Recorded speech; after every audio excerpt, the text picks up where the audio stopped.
One morning, Henry was feeling very sorry for himself. Sometimes he could pull trains, but sometimes he felt he had no strength at all. I suffer dreadfully, and no one cares. Rubbish, Henry, snorted James. You don't work hard enough.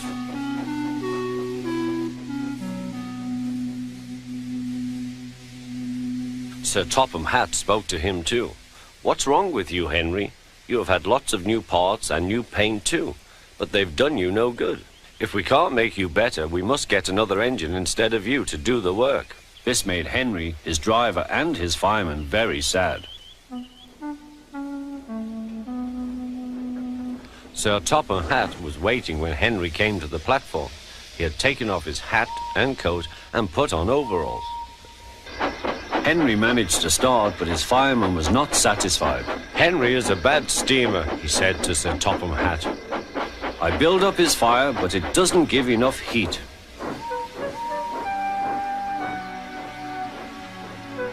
Henry tried very hard, but it was no good. He didn't have enough steam and came to a stop outside Edward's station. Oh dear, thought Henry, I shall have to go away. Oh dear, oh dear. All he could do was to go slowly onto a siding, and Edward took charge of the train.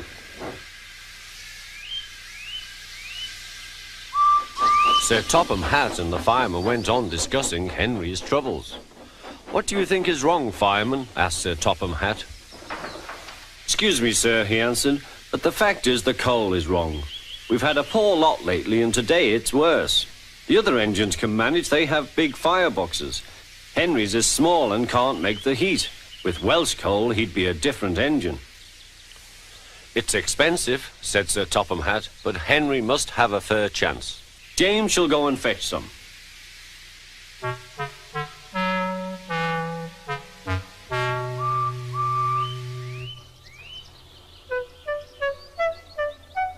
When the Welsh coal came, Henry's driver and fireman were excited. Now we'll show them, Henry, old fellow. They carefully made his fire, putting large lumps of coal like a wall round the outside. Then the glowing middle part was covered with smaller lumps.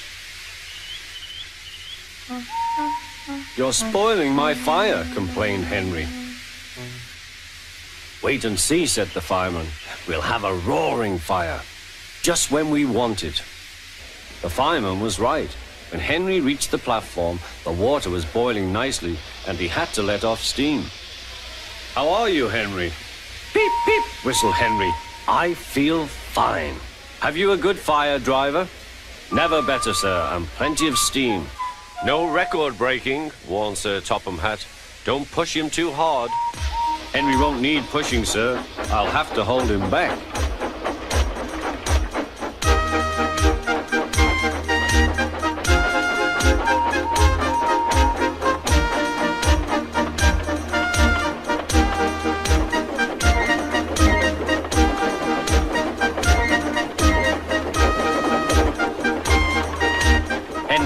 Lovely day. He had never felt so well in his life. He wanted to go fast, but his driver wouldn't let him. Steady, old fellow, he would say. There's plenty of time. They arrived early at the station. Thomas puffed in. Where have you been, lazybones? Asked Henry. Oh, I can't wait for dawdling tank engines like you. Goodbye.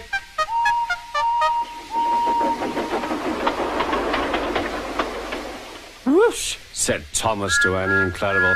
Have you ever seen anything like it? Both Annie and Clarabel agreed that they never had.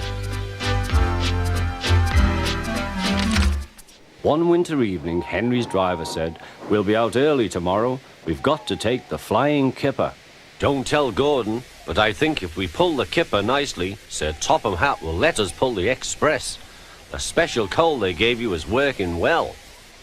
Hurrah! Cried Henry. That will be lovely.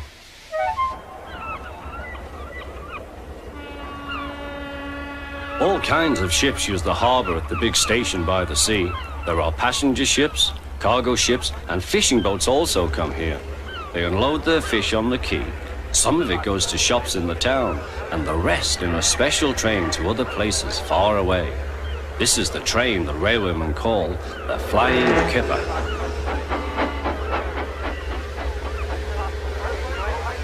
Henry was ready at 5 o'clock. There was snow and frost. Men hustled and shouted, loading up the crates of fish. The last door banged, the guard showed his green lamp. The Flying Kipper was ready to go.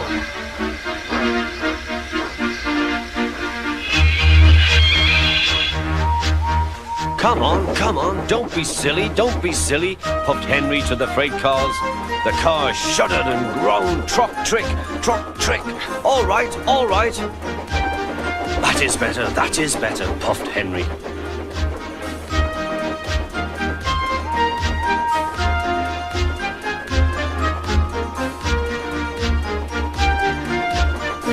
Clouds of smoke and steam poured from his funnel into the cold air, and the fire's light shone brightly. Hurry, panted Henry.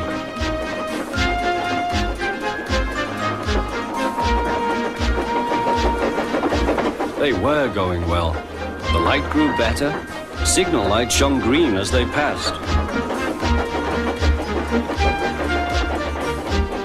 Then a yellow signal appeared ahead.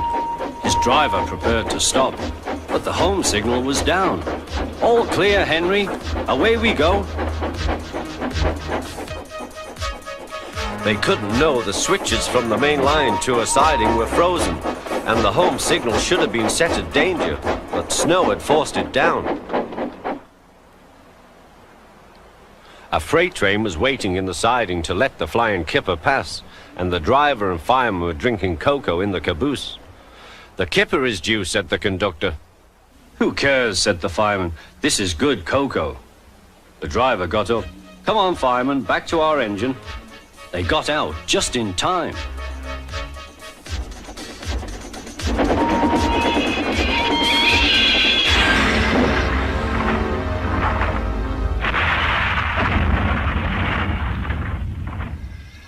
Henry's driver and fireman had jumped clear before the crash, but Henry lay dazed and surprised.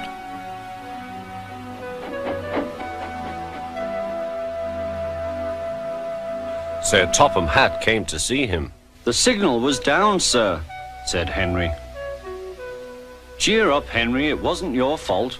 Ice and snow caused the accident. I'm sending you to Crewe, a fine place for sick engines. They'll give you a new shape and a larger firebox. You'll feel a different engine and won't need special coal anymore. Won't that be nice?" "Yes, sir," said Henry doubtfully.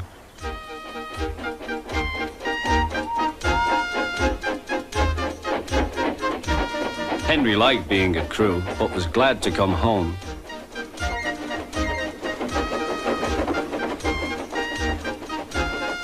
A crowd of people waited to see him arrive in his new shape. He looked so splendid and strong that they gave him 3 cheers. "Peep, peep," he whistled. "Thank you very much." I am sorry to say that a lot of little children are often late for school because they wait to see Henry go by. They often see him pulling the express. He does it so well that Gordon is jealous. But that's another story. Gordon was cross. "Why should Henry have a new shape?" he grumbled. "A shape good enough for me is good enough for him.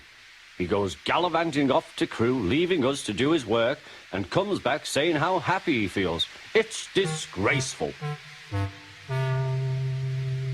And there's another thing. Henry whistles too much. No respectable engine ever whistles loudly at stations. It isn't wrong, but we just don't do it. Poor Henry didn't feel happy anymore.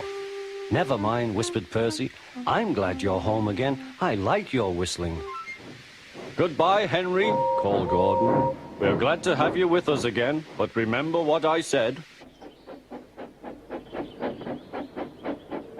Later, Henry stopped at Edward's station. "Hello, Henry," said Edward. "You look splendid. I was pleased to hear your happy whistle yesterday." "Thank you, Edward," smiled Henry. "Shh, shh.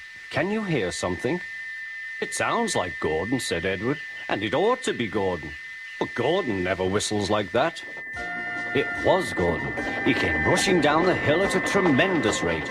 He didn't look at Henry, and he didn't look at Edward. He screamed straight through the station and disappeared.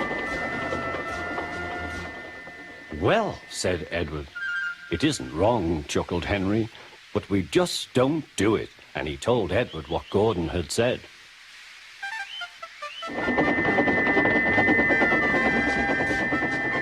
Meanwhile, Gordon screeched along the line. The noise was awful.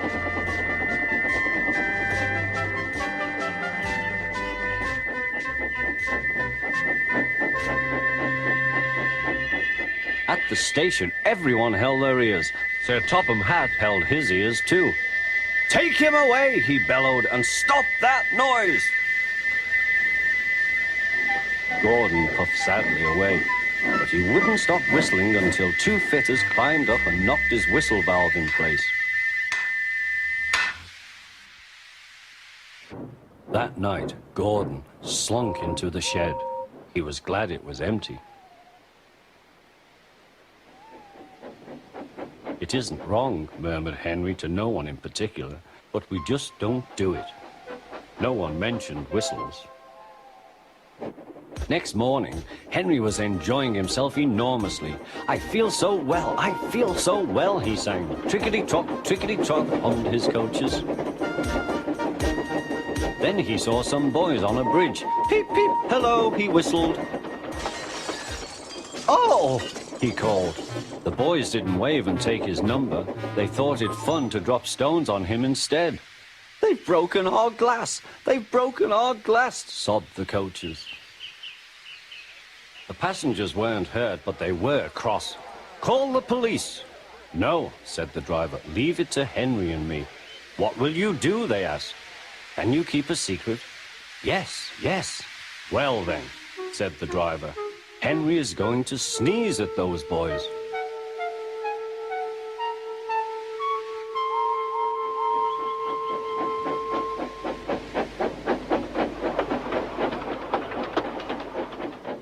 Lots of people were waiting at the station just before the bridge. They wanted to see what would happen.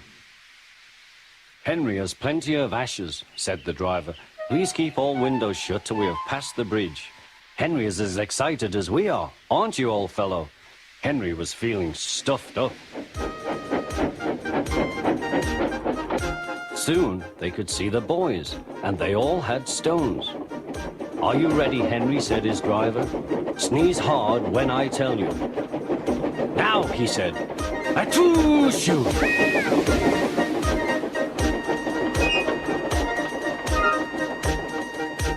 Well done, Henry, laughed his driver. Henry went home very pleased with himself. He had taught Gordon and silly boys a lesson with a whistle and a sneeze.